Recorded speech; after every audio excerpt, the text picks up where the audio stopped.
Image news का प्रायोजक dish home Fibernet presents mega 5 खुशी को अपग्रेड।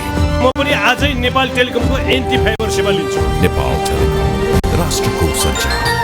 द बेस्ट सौर्य सिमेन्ट रिद्धि सिद्धि सिमेन्ट गुणस्तर को नयाँ स्तर। 4000 यातायात व्यवसाय तथा 10,000 गाडीहरू जस्तै तपाईँ पनि ढुक्क हुनुहोस्।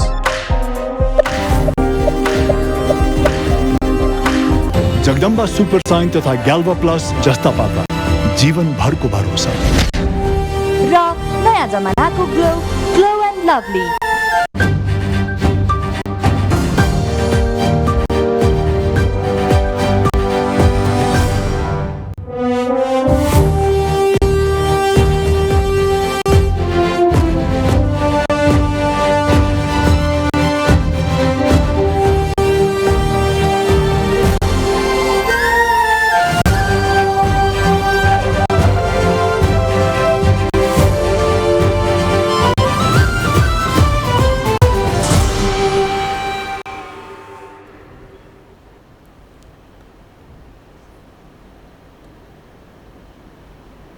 नमस्कार, इमेज न्यूजमा स्वागत छ। सुरुमा हेडलाइन्स।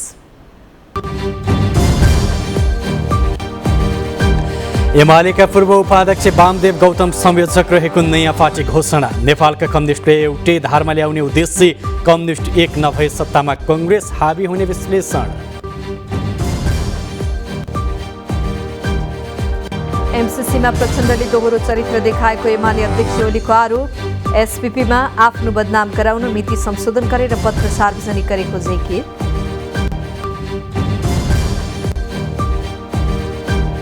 आजदेखि मनसुन थप सक्रिय, बाढीले बगाउँदा विराटनगरमा 1 जनाको मृत्यु, इटहरी जलमग्न।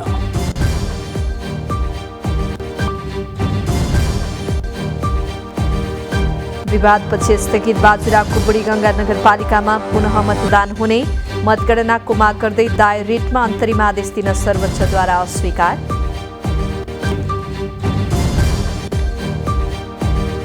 अमेरिकाको टेक्ससमा एउटा लरीमा फेला परे 46 जना प्रवासीका शव, 16 जनाको घाइते अवस्थामा उद्धार, मृतकहरूको पहिचान खुल्न बाँकी। र बागमती प्रदेश न्यू डायमन्ड कप खुला महिला भलिबलमा नेपाल पुलिस र एपीएफ क्लबको विजय सुरुवात। भोलि पनि 2 खेल हुने।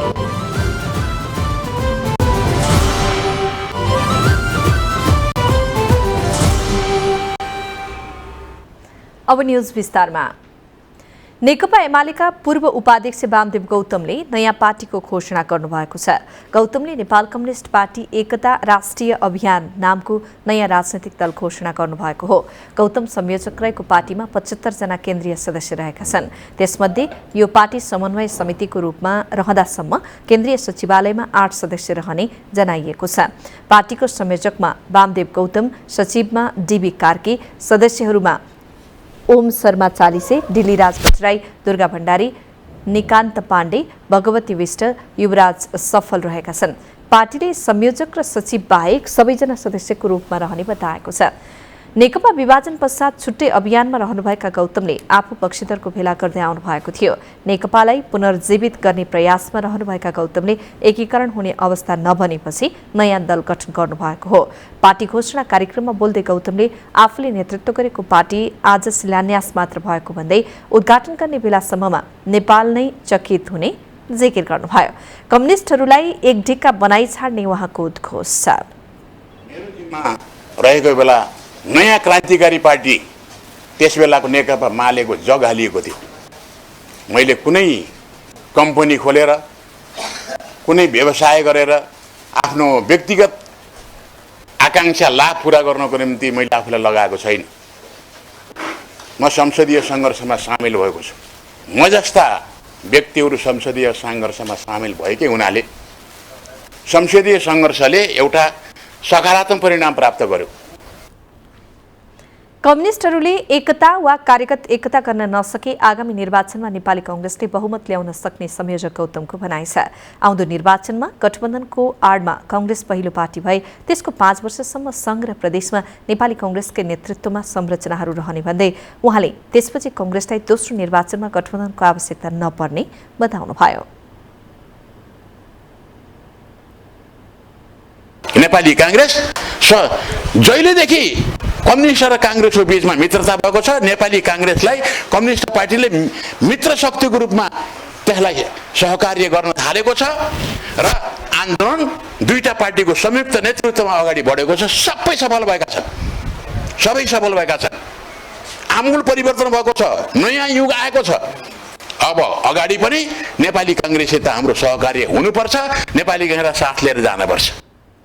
आफूमाथि पद लोलुपता र परिवारवादको आरोप लागेको भन्दै त्यसमा कुनै सत्यता नभएको गौतमले स्पष्टीकरण दिनुभयो। आफूले पदमा बसिरहने तीव्र आकांक्षा पूरा गर्नका लागि पार्टी खोल्न नखोलेको पनि उहाँले बताउनु भएको छ। नेकपा एमालेका अध्यक्ष केपी शर्मा ओलीले मिलेनियम च्यालेन्ज कर्पोरेसन एमसीसीका सवालमा नेकपा माओवादी केन्द्रका अध्यक्ष प्रचण्डले दोहोरो चरित्र देखाएको आरोप लगाउनु भएको छ। मदन भण्डारीको 71औं जन्मजयन्तीका अवसरमा आयोजित समारोहलाई सम्बोधन गर्दै ओलीले अहिले एसपीपीका सम्बन्धमा पनि अमेरिकासँग सम्झौता गर्न सकारात्मक भइसकेको अवस्थामा जनताको दबावमा सरकार पछि हटेको बताउनुभयो। ओलीले एसपीपीको पछिल्लो ड्राफ्ट निकै खतरनाक रहेको टिप्पणी गर्नुभयो। एसपीपीमा सहभागी हुने तत्कालीन प्रधान सेनापतिले लेखेको पत्रमा मिति संशोधन गरिएको दावी गर्दै उहाँले आफू प्रधानमन्त्री भएका बेला पत्र पठाएको भनिए पनि त्यस अघि नै पत्र पठाइसकेको हुन सक्ने बताउनुभयो। त्यति बेलाको भाषामा नै प्रधानमन्त्रीले बताउनु भएको त्यतिखेर नेपाली सेनाले बतायो कि बताएन? त्यो बताएको भए सेनाले पत्राचार गर्ने कुरा त्यस बेलाको सरकारले रोक्थ्यो, सेनाले एम्बेसीलाई लेख्ने कुरा रोक्थ्यो, यो विधि सम्मतै भयो, त्यो रोक्थ्यो। तर यो कुराको जानकारी भएन। तर म के विश्वस्त छु भने यो पनि अझ 27 अक्टोबर भनेर जुन मिति लेखिएको छ त्यो 27 चाहिँ हातले लेखिएको छ, अरू सबै टाइप 27 तारिक चाहिँ हातले त्यसमा क्याबिनेट गर्नु पर्यो। त्यो मेटाएर अनि 27 तारिक लेखिएको छ, किनभने अहिले त्यो बिउलाई बुझ्नका लागि आज लेखिएको हो त्यो 27, अरू लेखिएको हो त्यो 27 चलानी नम्बर। जनताको बहुदलीय जनवाद अरू देशमा आफूहरूले लागू गर्न नसक्ने भन्दै ओलीले जबज अरू देशमा लागू गर्ने सामर्थ्य आफूहरूसँग नरहेको प्रश्न पार्नुभयो। यसको सहीपना र सफलताको अवश्यम्भावितालाई बुझे अन्य देशले पनि जबजलाई लागू गर्न सक्ने उहाँको भनाइ छ। हामी लागू गर्न सक्दैन। म जनताको बहुदलीय जनवाद कहाँ लागू हुन्छ कहाँ लागू हुँदैन भन्दिनँ, तर हामीले चाहिँ नेपालमा लागू गर्न सक्छौँ, अन्यत्र गर्न लागू गर्न सक्दैन। जबज नेपाली समाज व्यवहार सङ्घर्षबाट पृथक रहेर नभई ती सबैसँग गाँसिएर आएको अध्यक्ष ओलीको भनाइ छ। यसैबीच मदन भण्डारी राष्ट्रिय पुरस्कार 2078बाट धरानका कृष्ण राई, ललितपुरका प्रभा चालिसे पुरस्कृत हुनुभएको छ। समाजमा सकारात्मक योगदान दिए बापत उहाँहरूलाई पुरस्कारबाट सम्मानित गरिएको हो। मदन भण्डारी फाउन्डेसनले हरेक वर्ष प्रदान गर्ने सो पुरस्कार मदन भण्डारीको 71औं जन्मजयन्तीको अवसर पारेर प्रदान गरिएको हो। आज बिहानीदेखि परेको अविरल वर्षाका कारण विराटनगरमा सयौं घर परिवार विस्थापित भएका छन्। मोरङका प्रमुख जिल्ला अधिकारी काशीराज दाहालका अनुसार विराटनगरको 10 वटा वडाका 1500 घर परिवार डुबानमा परेका छन्। यस्तै सुन्दर हरैचा 6 गछिया खोलाले बगाएर एकजनाको मृत्यु भएको छ। मृत्यु हुनेमा सुन्दर हरैचा 6कै 58 वर्षीय रामबहादुर बेक रहेका छन्। सुनवर्सी नगरपालिका, केराबारी गाउँपालिका, बेलबारी नगरपालिका, कटहरी गाउँपालिका, ग्रामथान र बुढीगङ्गा गाउँपालिकाका कतिपय बस्ती पनि बाढीका कारण कटान र डुबानको समस्यामा परेका छन्। प्रभावितलाई उद्धार र राहतको काम अहिले पनि पालिकाहरूले गरिरहेका छन्। सुनसरीको इटहरी उपमहानगरपालिका जलमग्न भएको छ। लगातार परेको अविरल वर्षाका कारण पानीको निकास हुन नपाएपछि इटहरीको मुख्य बजार क्षेत्र र विभिन्न बस्ती डुबानमा परेका छन्। गैरातीदेखि परेको वर्षाले ट्याङ्ग्रा खोलामा आएको बाढी बस्तीमा पसेको छ। इटहरी विराटनगर सडक खण्ड डुबानमा पर्दा यातायातका साधन सञ्चालन गर्न समस्या देखिएको छ। तत्काल बाढी नियन्त्रण गर्न माग स्थानीयले गरेका छन्। बाढीका कारण इटहरी 12 स्थित कनार क्षेत्रमा समेत क्षति पुगेको छ।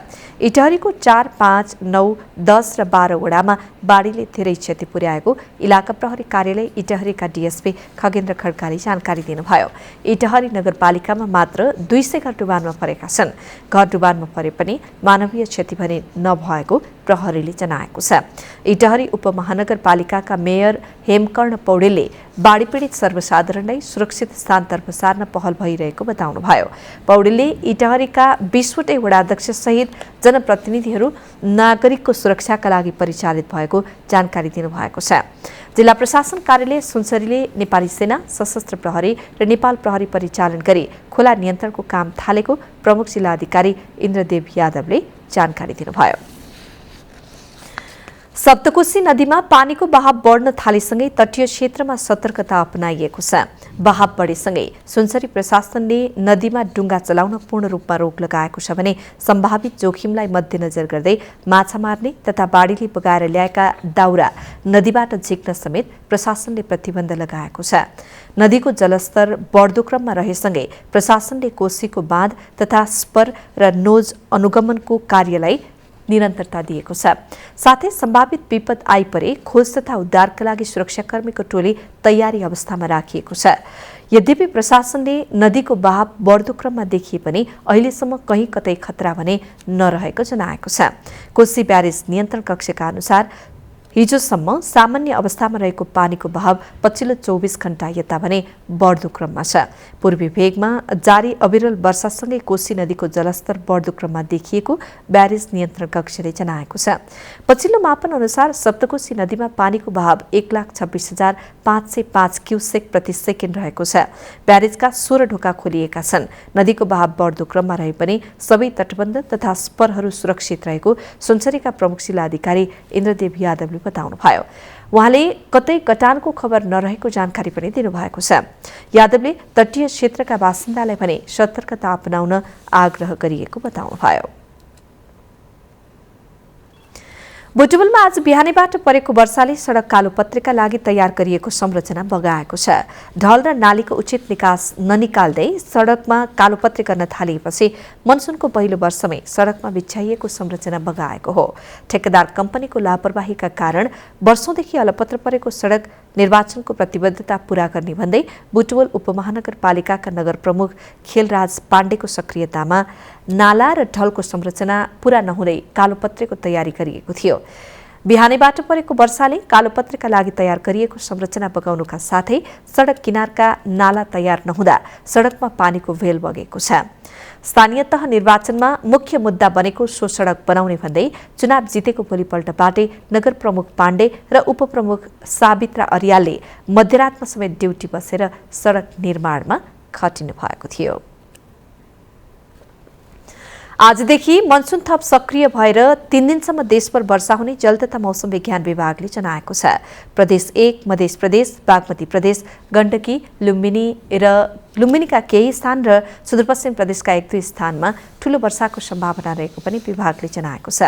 पूर्वी नेपालमा गए रातिदेखि नै वर्षा हुने क्रम सुरु भएको छ। आज राति पनि देशभर हल्कादेखि मध्यम वर्षाको सम्भावना रहेको तथा प्रदेश नम्बर 1, मध्य प्रदेश, बागमती प्रदेश, गण्डकी प्रदेश र लुम्बिनी प्रदेशका केही स्थानमा ठूलो वर्षा हुन सक्ने विभागले जनाएको छ। यस्तै कर्णाली र सुदूरपश्चिम प्रदेशका 1-2 स्थानमा पनि वर्षाको सम्भावना रहेको छ। भारी वर्षाका कारण पहिरो, भूक्षय तथा उच्च बहावको सम्भावना रहेकाले सतर्कता अपनाउन पनि विभागले सचेत गराएको छ। भोलि पनि देशभर सामान्यदेखि पूर्ण बदली रहनेछ भने आगामी बिहिबार पनि देशभर हल्कादेखि भारी वर्षाको सम्भावना रहेको विभागले जनाएको छ।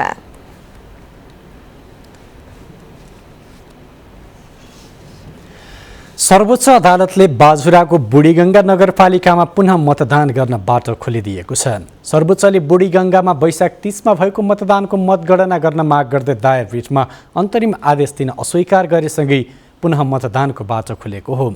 सर्वोच्चका कायम प्रधान न्यायाधीश दीपक कुमार कार्की र न्यायाधीश सुषमालता माथेमाको संयुक्त इजलासले बुढीगङ्गामा वैशाख 30 गते भएको मतदानको मतगणना गर्न माग गर्दै दायर रिटमा अन्तरिम आदेश दिन अस्वीकार गरेको हो। बुढीगङ्गाका मतदाता दलबहादुर सावदले यसअघि मतदान भएको मतपेटिकाबाट नै मतगणना गर्न माग गर्दै सर्वोच्च अदालतमा रिट दर्ता गर्नुभएको थियो। वैशाख 30 गते भएको निर्वाचनमा केही मतदान केन्द्रमा बुथ कब्जा भएको भन्दै नेपाली कङ्ग्रेस लगायत सत्तारूढ गठबन्धनका दलले पुनः मतदान गर्नुपर्ने माग गरेका छन् भने नेकपा एमाले मतगणना नै गर्नुपर्ने माग गर्दै आएको छ।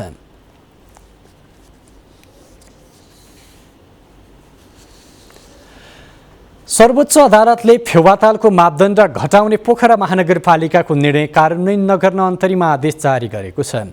न्यायाधीश ईश्वर प्रसाद खतिवडा र तिल प्रसाद श्रेष्ठको संयुक्त इजलासले सर्वोच्च अदालतकै आदेश विपरीत महानगरपालिकाले मापदण्ड घटाएको भन्दै त्यसको खारेजीको माग गर्दै दायर भएको रिटमा सुनवाई गर्दै इजलासले पुरानै मापदण्ड कायम रहने गरी अन्तरिम आदेश जारी गरेको हो।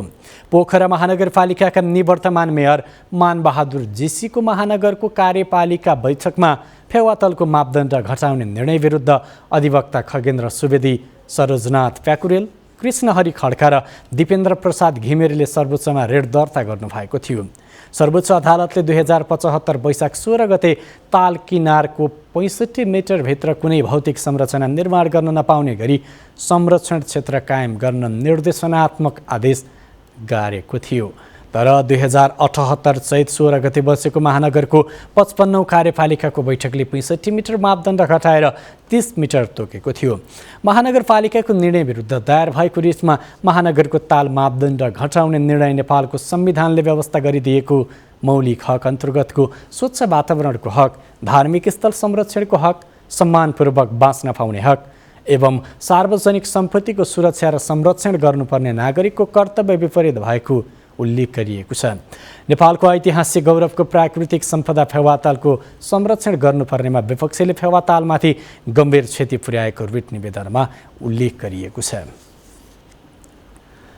नेकपा माओवादी केन्द्रका प्रमुख सचेतक देव गुरुङले 2 तहको संघीय संरचना बनाउनु पर्ने बताउनु भएको छ। संघीयता कार्यान्वयन अध्ययन तथा अनुगमन सम्बन्धी संसदीय विशेष समितिले आज आयोजना गरेको छलफल कार्यक्रममा प्रमुख सचेतक गुरुङले 2 तहको संघीय संरचना बनाउनु पर्ने बताउनुभयो। 3 तहको संरचना बनाएर एकात्मक प्रणालीको प्रशासनिक इकाइको रूपमा प्रयोग गर्न खोजिएको उहाँको जिकिर थियो।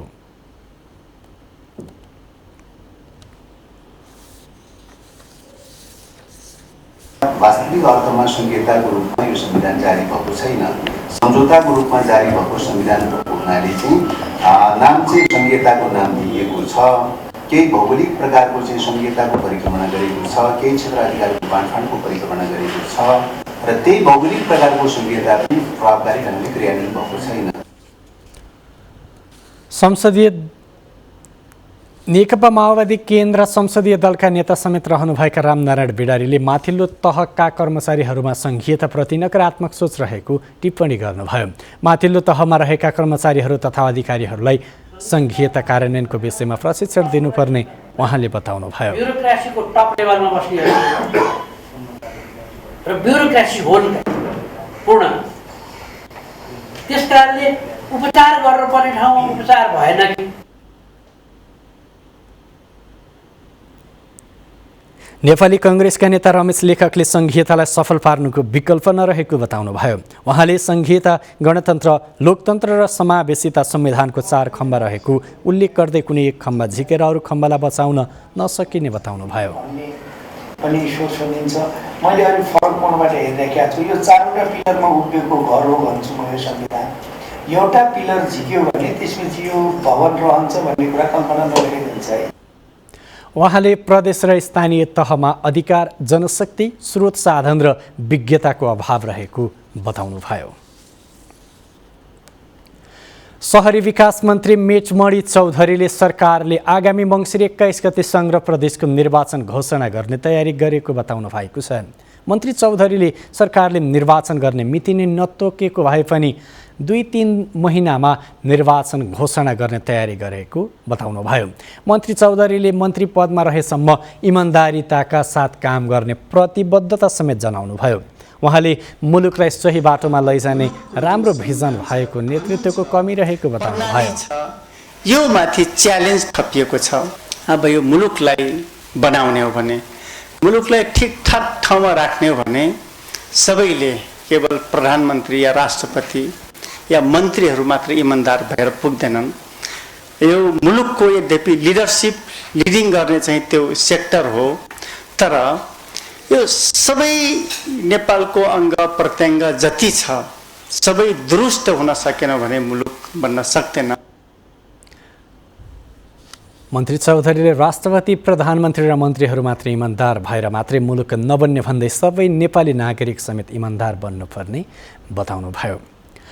सभामुख अग्निप्रसाद सापकोटा असंलग्न आन्दोलन संसदीय सञ्जालको सम्मेलनमा सहभागी हुन अजरबैजानतर्फ जानुभएको छ। अजरबैजान संसदको आयोजनामा असार 16 देखि 18 सम्म अजरबैजानको बाकुमा सम्मेलन हुँदैछ। उक्त सम्मेलनमा सहभागी हुन सभामुख सापकोटा नेतृत्वको संसदीय प्रतिनिधि मण्डल आज त्यसतर्फ प्रस्थान गरेको हो।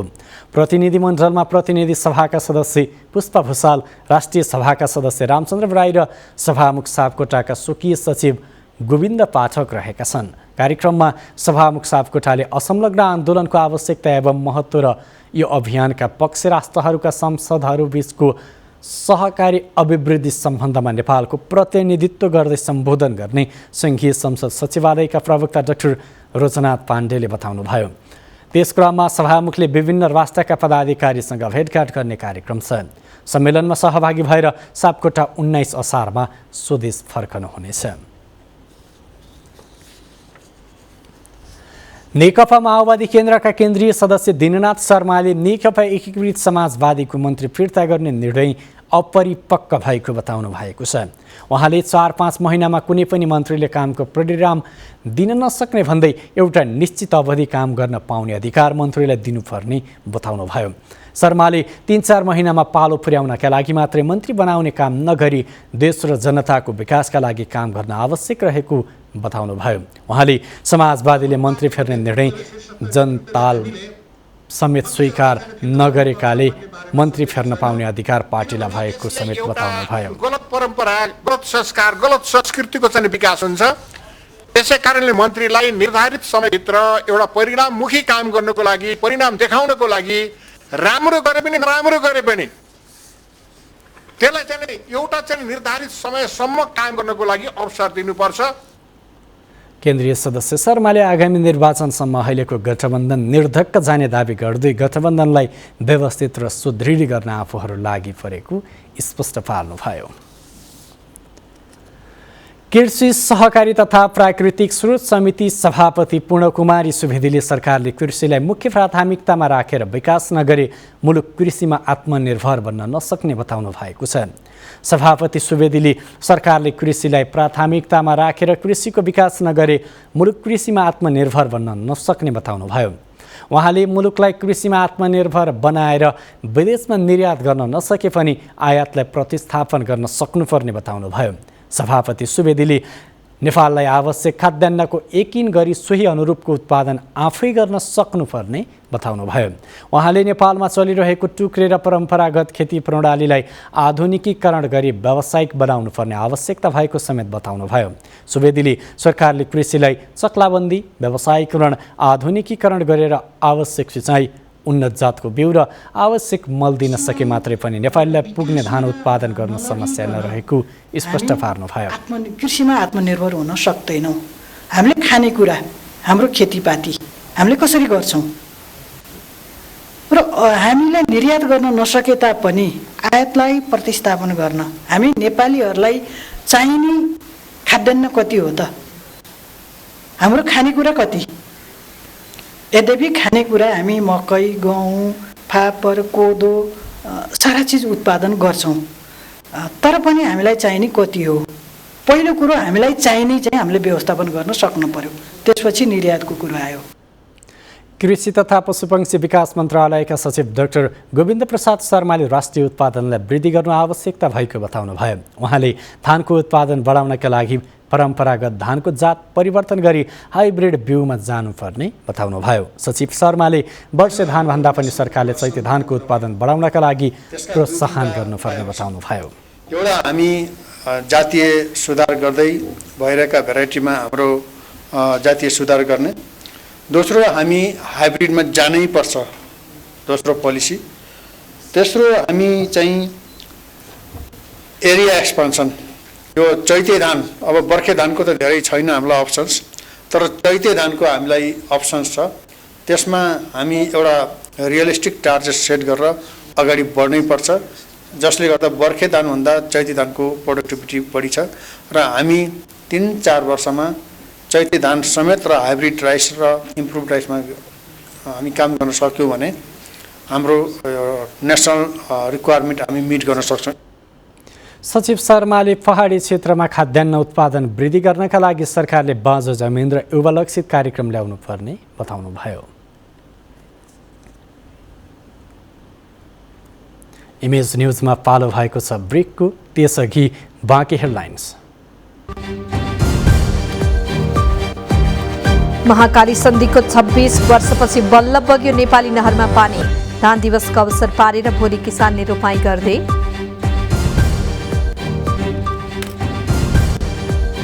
रोहिङ्ग्या शरणार्थीहरूद्वारा संयुक्त राष्ट्रसङ्घीय उच्च आयुक्तको कार्यालयमा धरना, आफूहरूलाई सहयोग नगरेको भन्दै दातृ निकायको ध्यानाकर्षण।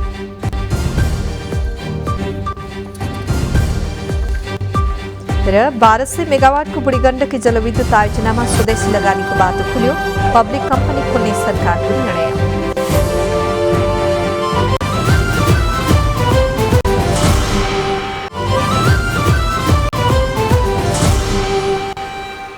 यो ब्रेकपछि पुनः स्वागत छ। नेपाल र भारतबीच महाकाली एकीकृत विकास सन्धि भएको 26 वर्षपछि नेपालले पानी पाएको छ। सन् 1996 मा नेपाल र भारतबीच भएको महाकाली एकीकृत सन्धि अनुसार मूल नहर निर्माण कार्य थालनी भएको थियो। नहर थालनी भएको 20 वर्षभित्र नहर निर्माण गरिसक्नुपर्ने भए पनि लामो समयसम्म नहर निर्माण ढिलाइको कारण गति लिन नसकेको नहर आयोजनालाई 26 वर्षपछि भारतले पानी दिएको हो। महाकाली सिंचाई आयोजना तेस्रो चरणका अनुसार भारततर्फबाट निर्माण गरेको नहरको भागमा केही दिन अगाडिबाट परीक्षणका लागि पानी छोड्न थालिएको छ। यसैगरी नेपाली पक्षले पनि आवश्यक तयारी गरेर भोलि पानी नहरमा ल्याउने गरी तयारी गरिरहेको आयोजना कार्यालयले जनाएको छ। लामो समय भारतले आफ्नो भूमिमा बनाउनुपर्ने मूल नहर निर्माणमा चासो देखाएको थिएन, तर केही वर्ष अघिबाट नहर निर्माणमा भारतीय पक्षले तदारुकता देखाएपछि 26 वर्षपछि नहरमा पानी आएको हो। काठमाडौँस्थित संयुक्त राष्ट्रसङ्घीय उच्च आयुक्तको कार्यालय UNHCR अघि रोहिङ्ग्या शरणार्थीहरूले विरोध प्रदर्शन गरेका छन्। संयुक्त राष्ट्रसङ्घले जारी गरेको मानवाधिकार सम्बन्धी विश्वव्यापी घोषणापत्र सन् 1984 ले उल्लेख गरेका अधिकारहरूको माग गर्दै उनीहरूले आन्दोलन गरेका हुन्। विश्वव्यापी घोषणापत्रमा आर्थिक, सामाजिक, सांस्कृतिक र बालबालिकाको अधिकार सुनिश्चित गर्नुपर्ने लगायतका माग गरेका छन्। Myanmar, Sri Lanka, Pakistan, Afghanistan, Somalia, Nigeria लगायतका देशबाट नेपालमा शरणार्थीको रूपमा रहेका उनीहरूले UNHCRले चासो नदिएको गुनासो गरेका छन्। UNHCRले आर्थिक तथा सामाजिक गतिविधिहरूमा चासो नदिँदा मानव अधिकारको हनन भएको उनीहरूको भनाइ छ।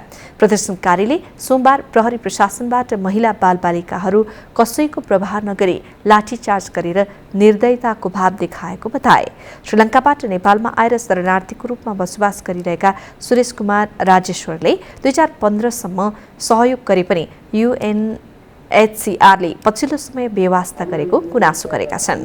यो UN अन्डरमा पहिला 2015 मा सबैलाई हामीलाई सपोर्ट गरेको, एडुकेसन सपोर्ट, खानाकुरा के म्यान्डेट अनुसारमा। त्यसपछि 2015 मा सबै बन्द गरेको।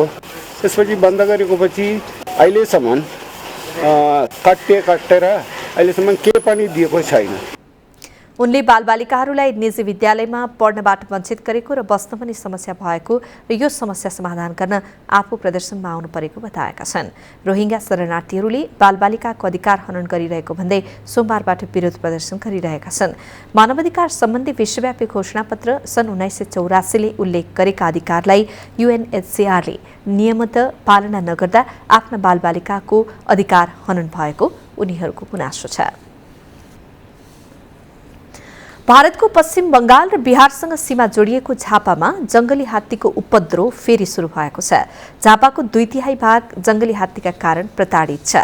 हात्ती नियन्त्रणका लागि अहिलेसम्म भएका प्रयासले दिगो समाधान दिन सकेको छैन। झापाको उत्तरी गाउँ बाउन्डागीमा जंगली हात्तीको उपद्रव सुरु भएको थियो। त्यसयता विस्तारित मानव हात्ती द्वन्द्व दक्षिणको कचन कवल र पश्चिमको दमकसम्म फैलिएको छ। मानवीय र धनमालको क्षतिको ग्राफ पनि उक्लिँदै गएको छ। वन डिभिजन कार्यालयका अनुसार अहिले जिल्लाको गौरादह बाहेक 14 पालिकामा मानव हात्ती द्वन्द्वको समस्या छ। मेचीनगर, हल्दीबारी, भद्रपुर, कन्काई, अर्जुनधारा, बुद्ध शान्ति र कचन कवलमा पनि यो समस्या विकराल बनिसकेको छ। विगत 10 वर्षमै हात्तीको आक्रमणबाट झापामा 40 जनाको मृत्यु भइसकेको छ। पछिल्लो दशकमा 1 दर्जन हात्ती पनि मारिएका छन्। भारतको आसामसम्म विचरण गर्ने जंगली हात्ती पश्चिम बंगालको सुकुना जंगलबाट मेची नदी तरेर नेपालको बाहुन्डागी पस्ने गरेका छन्। यसरी नेपाल पस्ने हात्तीको संख्या 100 को बथानसम्म हुने गरेको छ। नेपालतिर अन्नबाली पाक्ने बेलामा लस्कर लागेर आउने हात्ती केही महिनापछि भारततिरै फर्कने गरेका छन्। हात्तीले क्षति पुर्याउन थालेपछि बाउन्डागी स्थित हात्ती छिर्ने मेची नदीको 18 किलोमिटर तटमा विद्युतीय तारबार निर्माण गरिए पनि समस्याको समाधान हुन सकेको छैन। नेकपा एमाले कैलालीका अध्यक्ष रतन थापालाई पदबाट हटाइएको छ। प्रदेश कमिटी बैठकले रतन थापालाई अध्यक्षबाट हटाउने निर्णय गरेको सुदूरपश्चिम प्रदेश सचिवालयले जनाएको छ। अध्यक्ष थापाले स्थानीय तहको निर्वाचनमा पार्टीको रणनीति अनुरूप भूमिका निर्वाह नगरेको तथा लम्की चुहाको नगरपालिकाको निर्वाचनमा पार्टीको निर्णय विरुद्ध काम गरेको विधान अनुसार कारबाही गर्दै निष्कासन गर्ने निर्णय गरिएको नेकपा एमाले सचिव तथा सुदूरपश्चिम प्रदेशका केन्द्रीय इन्चार्ज लेखराज भट्टले जानकारी दिनुभयो।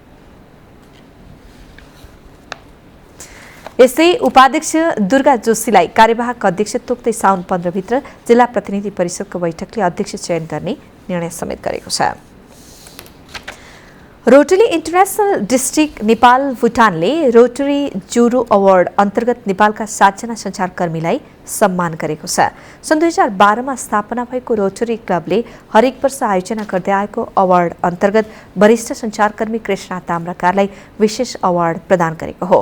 यस्तै विभिन्न विधा अन्तर्गत शिक्षा पत्रकार बालमुकुन्द आचार्य, स्वास्थ्यतर्फ हिमालय टेलिभिजनका सृजना बराल, सेतो पार्टीका चितवन संवाददाता राजेश घिमिरे, सञ्चारिका समूह गण्डकी अञ्चलकै कविता श्रेष्ठ र आर्थिक समाचार समाजका पूर्व अध्यक्ष भीम गौतमलाई सम्मान गरिएको हो। कार्यक्रममा रोटरी क्लबका हरेक विषयवस्तु अन्तर्गत समाचार सम्प्रेषण गर्ने शङ्कर खरेललाई पनि सम्मान गरिएको थियो।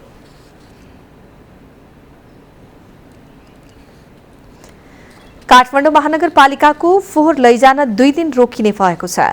बन्चरी डाँडा ल्यान्डफिल्ड साइड जाने बाटो मर्मत गर्नुपर्ने भएकाले मंगलबार र बुधबार काठमाडौँको फोहोर नलैजाने महानगरपालिकाले जनाएको छ। फोहोर सङ्कलनमा भने खासै समस्या नहुने महानगरको भनाइ छ। काठमाडौँ महानगरका अनुसार हरेक दिन 300 ट्रक फोहोर बन्चरी डाँडामा खसाल्न सुरु भए तापनि वर्षाले गर्दा बाटो बिग्रिँदा 100 ट्रक फोहोरभन्दा धेरै ल्यान्डफिल्ड साइट लैजान नसक्ने स्थिति देखिएको छैन। बिहिबारदेखि महानगरको फोहोर नियमित रूपमा फेरि बन्चरी डाँडामा जाने महानगरले जनाएको छ।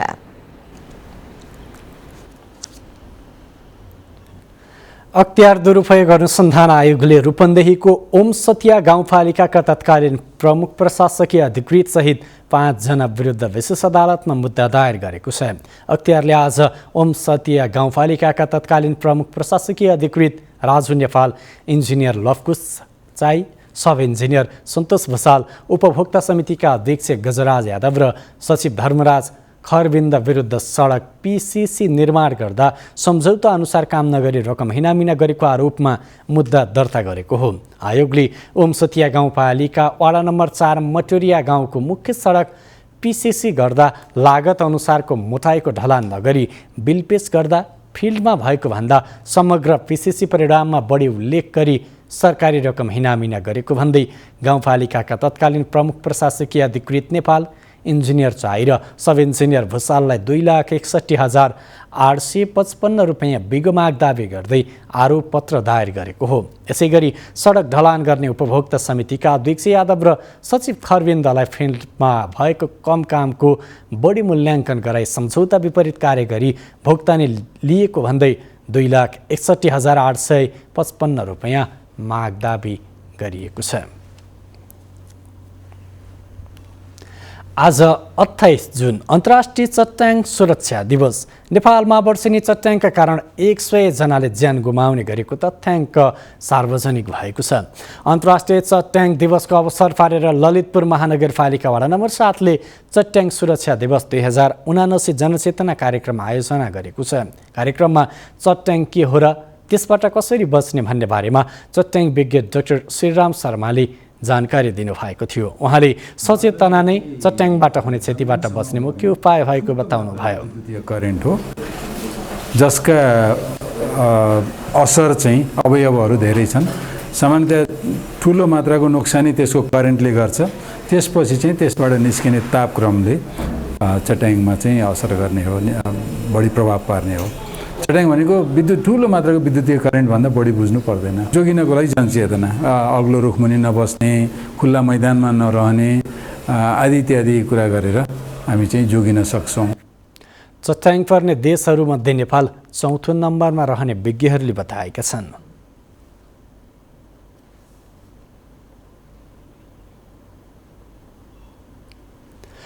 बर्दियाका विभिन्न सीमाबाट चोरी पैठारी भएर आउने हानिकारक माछा रोक्न नेपाल मत्स्य व्यवसायी सङ्घ बर्दियाले माग गरेको छ।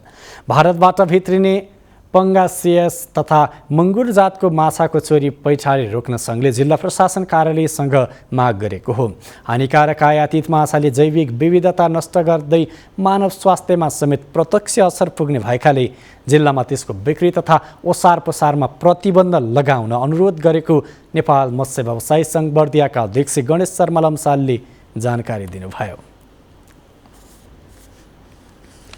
सम्बन्धित निकायले समयमै सूचना जारी नगर्दा सिन्धुलीका भूकम्प प्रभावित प्रबलीकरणमा परेका लाभग्राहीले मध्य वर्षाको समयमा खेतीपातीको काम छाडेर सरकारी कार्यालय धाउन बाध्य भएका छन्। भूकम्प प्रभावित प्रबलीकरणमा परेका लाभग्राहीलाई असार 15 सम्ममा सरकारी अनुदानका लागि कागजात पेश गर्ने सूचना जारी भएपछि किसानहरू खेतीपातीको काम छोडेर कागजात पेश गर्न लागेका हुन्। पछिल्लो समय सरकारी निकायले भूकम्पको लाभग्राही अन्तर्गत प्रबलीकरणमा परेकाहरूलाई असार 15 भित्र कागजातहरू जिल्ला सदरमुकाम स्थित जिल्ला आयोजना कार्यालयहरूमा पेश गर्न सार्वजनिक सूचना जारी गरेपछि केही दिन यता कार्यालयमा कागजात पेश गर्नेहरूको भिड लागेको छ।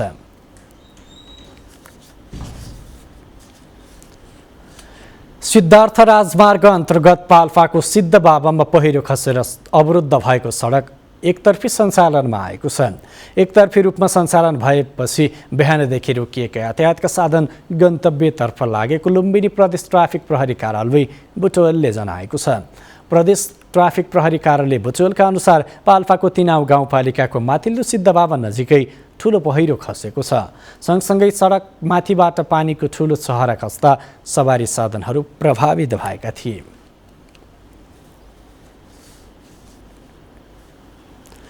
उपत्यका प्रहरी कार्यालय ललितपुरको टोलीले पिस्तोल सहित एकजनालाई पक्राउ गरेको छ। पक्राउ पर्नेमा ललितपुरको महालक्ष्मी नगरपालिका 8 लुबु बस्ने श्यामकृष्ण श्रेष्ठ रहेका छन्। ललितपुरको महालक्ष्मी नगरपालिका सर इमादोल पिपल बोर्डबाट एक थान पिस्तोल र त्यसमा प्रयोग हुने 2 राउन्ड गोली सहित श्रेष्ठलाई पक्राउ गरेको उपत्यका प्रहरी कार्यालयले ललितपुरका प्रवक्ता प्रहरी उपरीक्षक सिद्धै विक्रम शाहले बताउनुभयो।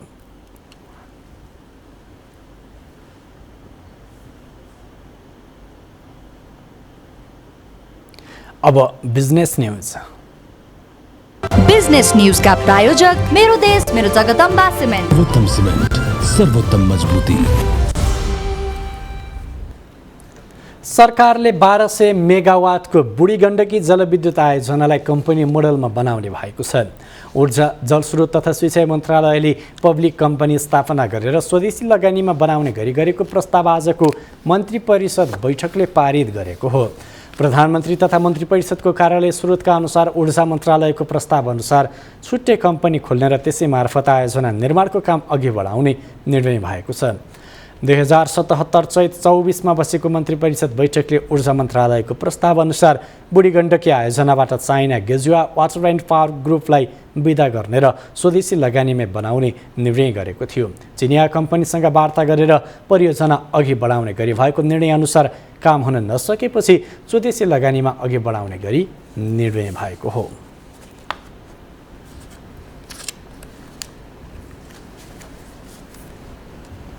शेयर बजारमा आज पनि दोहोरो अङ्कको गिरावट आएको छ। आइतबार 100 अङ्क बराबरले उकालो लागेको बजार सोमबार 23 अङ्कले घटेको थियो। उतार चढावका बीच आज 11 अङ्कले घटेसँगै नेप्से 1921 बिन्दुमा पुगेर थामिएको छ। धितोपत्र बोर्डसँग 19 बुधे समझदारी गरेका लगानीकर्ताले आशा गरे अनुसार बजार भने बढ्न सकेको छैन। आजको बजारमा कारोबार रकम पनि हिजोको तुलनामा आधा घटेको छ। कारोबार भएका अधिकांश उपसूचक रातो रहँदा जीवन बीमा समूह 96 अङ्कले सुधारिएको छ। वाणिज्य बैंक समूह हरियो मात्र रहँदा 37 कम्पनीको मूल्य बढेको छ। निर्जीवन बीमा समूह 100 बढी अङ्कले ओह्रालो लाग्दा 146 कम्पनीको शेयर मूल्य घटेको छ। घटेको बजारमा CYC लघुवित्त वित्तीय संस्थाका लगानीकर्ताले भने कमाएका छन्। आज 230 कम्पनीको 30 लाख बढी किता शेयर 1 अर्ब बराबरमा किनबेच भएको नेप्सेले जनाएको छ।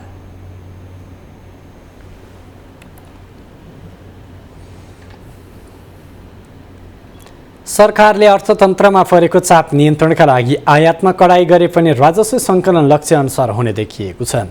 चालु आर्थिक वर्षको लागि 11 खर्ब 80 अर्ब राजस्व सङ्कलनको लक्ष्य राखेको सरकारले 15 दिन बाँकी रहँदा 81% अर्थात् 9 खर्ब 63 अर्ब राजस्व सङ्कलन गरेको महालेखा नियन्त्रकको कार्यालयले जनाएको छ। सोही अवधिमा गत वर्ष 82% अर्थात् 10 खर्ब 11 अर्ब राजस्व सङ्कलन भएको थियो। चालु आर्थिक वर्षका लागि सरकारले कर बापतको राजस्व 10 खर्ब 67 अर्ब सङ्कलन गर्ने लक्ष्य लिएको छ, जसमध्ये हालसम्म 83% अर्थात् 8 खर्ब 93 अर्ब सङ्कलन भएको जनाइएको छ। यसै गरी गैर कर राजस्वतर्फ 1 खर्ब 12 अर्बको लक्ष्य राखेकोमा 63% अर्थात् 71 अर्ब राजस्व सङ्कलन गरेको महालेखा नियन्त्रकको कार्यालयले जनाएको छ।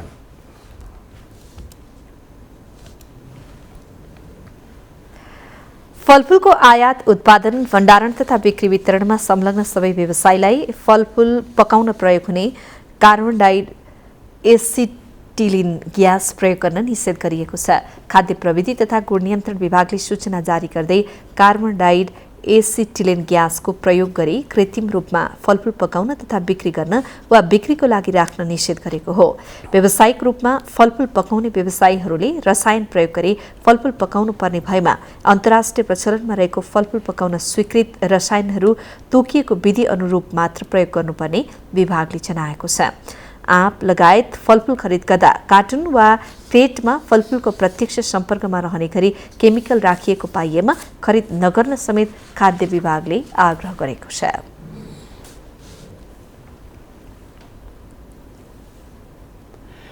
एसयुभी सेगमेन्टको अग्रणी महिन्द्रा एन्ड महिन्द्रा लिमिटेडले एसयुभी अल न्यू स्कर्पियो एनको अनावरण गरेको छ।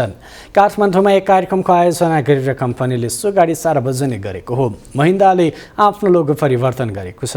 महिन्द्राले नेपालमा नयाँ लोगो सहितको नयाँ स्कर्पियो एन सार्वजनिक गरेको हो।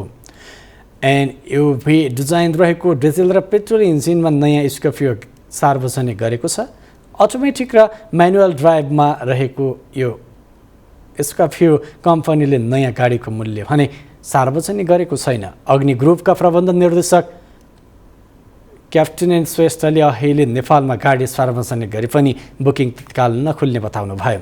उहाँले गाडीको मूल्य कति हुने केही समयपछि मात्रै थाहा हुने जानकारी दिनुभयो। नेपालमा महिन्द्राले 30 वर्षमा 75,000 बढी ग्राहक बनाएको बताएको छ। भारतपछि नेपालमा सबैभन्दा बढी स्कर्पियो बिक्री हुने महिन्द्राले जानकारी दिएको छ। कम्पनीले फक्सवागनसँगको सहकारीमा अगस्तमा नयाँ विद्युतीय गाडी सार्वजनिक गर्ने तयारी गरेको छ। बिजनेस न्यूज का प्रायोजक मेरो देश मेरो जगदम्बा सिमेन्ट। सर्वोत्तम सिमेन्ट, सर्वोत्तम मजबुती। इमेज न्यूजमा पालो भएको छ ब्रेकको, त्यसअघि बाँकी हेडलाइन्स। श्रीलङ्कामा इन्धनको हाहाकार, अत्यावश्यक सेवा क्षेत्र बाहेक अरूलाई इन्धन बिक्रीमा रोक, स्कुल कलेजहरू पनि बन्द। र स्कटल्यान्डमा हुने विश्वकप लिग 2 अन्तर्गतको सिरिज अघि नेपाली क्रिकेट टोली अभ्यास खेलका लागि क्यानाडा प्रस्थान। टोली त्यहीँबाट स्कटल्यान्ड जाने।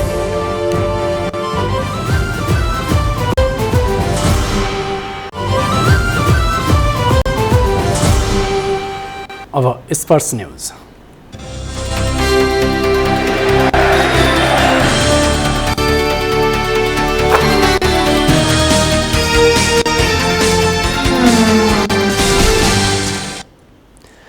विभागीय टोली नेपाल पुलिस क्लब एवं एपीएफ क्लब बागमती प्रदेश न्यू डायमन्ड कप खुल्ला महिला भलिबल प्रतियोगितामा विजयी सुरुवात गरेका छन्।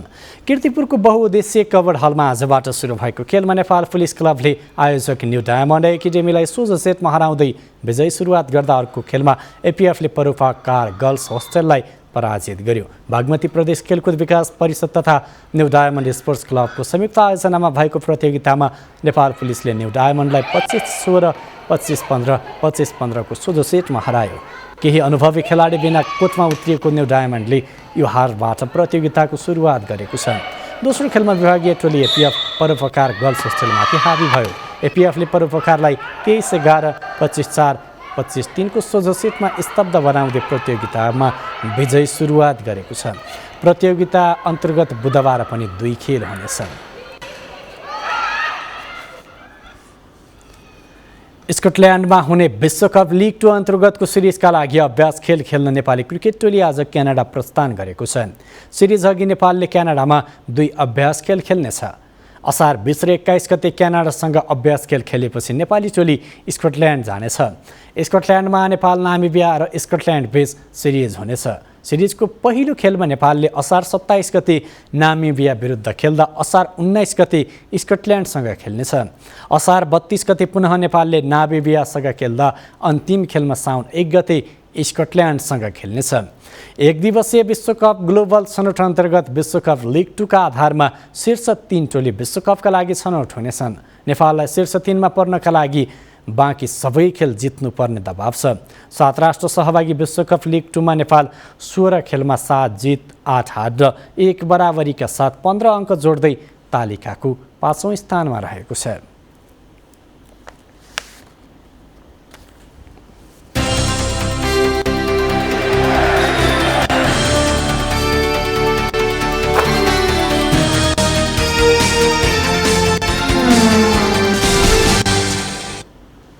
अब वेदर अपडेट।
अन्त्यमा हेडलाइन्स पुनः एकपटक। एमालेका पूर्व उपाध्यक्ष वामदेव गौतम संयोजक रहेको नयाँ पार्टी घोषणा। नेपालका कम्युनिस्टलाई एउटै धारमा ल्याउने उद्देश्य। कम्युनिस्ट एक नभए सत्तामा कांग्रेस हावी हुने विश्लेषण। एमसीसीमा प्रचण्डले दोहोरो चरित्र देखाएको एमाले अध्यक्ष ओलीको आरोप। एसपीपीमा आफ्नो बदनाम गराउन मिति संशोधन गरेर पत्र सार्वजनिक गरेको जिकिर।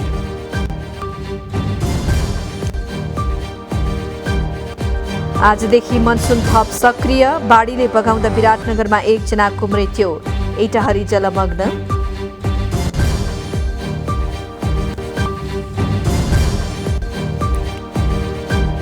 विवादपछि स्थगित बाजुराको बुढीगङ्गा नगरपालिकामा पुनः मतदान हुने मतगणनाको माग गर्दै दायर रिटमा अन्तरिम आदेश दिन सर्वोच्चद्वारा स्वीकार।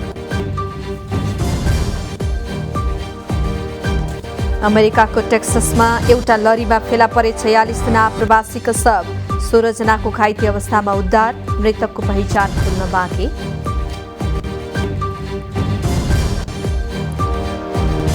र बागमती प्रदेश न्यू डायमन्ड कप खुल्ला महिला भलिबलमा नेपाल पुलिस र एपीएफ क्लबको विजय सुरुवात, भोलि पनि 2 खेल हुने।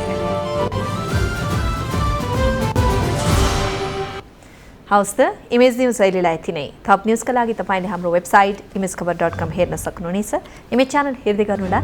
नमस्ते।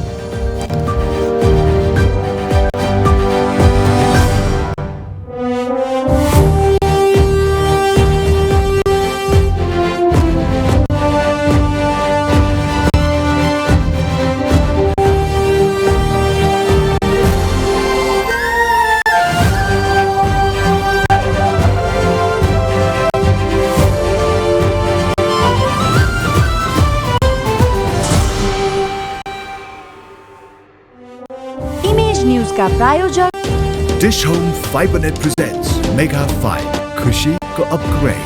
म पनि आजै नेपाल टेलिकमको एन्टी फाइबर सेवा लिन्छु। नेपाल टेलिकम राष्ट्रको सञ्चार। द बेस्ट सौर्य सिमेन्ट, रिद्धि सिद्धि सिमेन्ट, गुणस्तरको नयाँ स्तर। 4000 यातायात व्यवसाय तथा 10,000 गाडीहरू जस्तै तपाईँ पनि ढुक्क हुनुहोस्।